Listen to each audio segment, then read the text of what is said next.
Unsealed documents reveal perjury may have been at play in the Georgia election probe, but that's pretty much it. The special grand jury investigating former President Trump's efforts to overturn the 2020 election believes a number of witnesses lied under oath. Tom Dempsey joins us live from Washington, D.C. with what else we are learning from those documents. Good morning, Tom.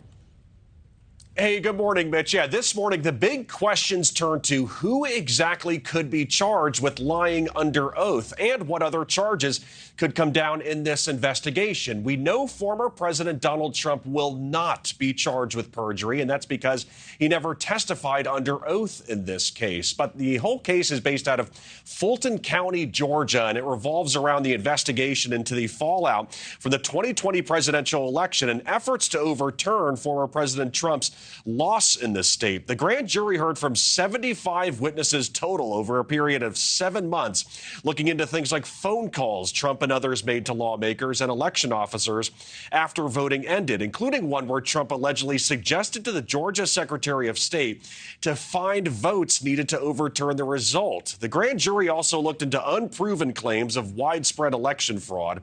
Among the people the grand jury heard from, South Carolina Senator Lindsey Graham, Trump's attorney and former New York City Mayor Rudy Giuliani, as well as Georgia Governor Brian Kemp and Secretary of State Brad Raffensperger.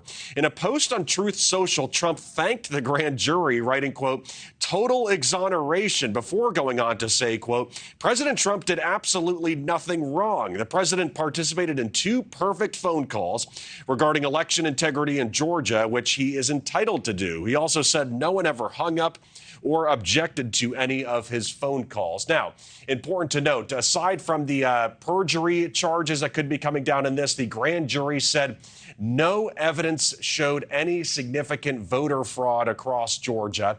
It's also important to note, too, that the special grand jury simply makes recommendations. It'll ultimately be up to the Fulton County DA on whether or not to press charges moving forward, guys. Thank you for watching. Go to newsnationnow.com to find NewsNation on your television provider. And don't forget to click the red subscribe button below to get more of NewsNation's fact-driven, unbiased coverage.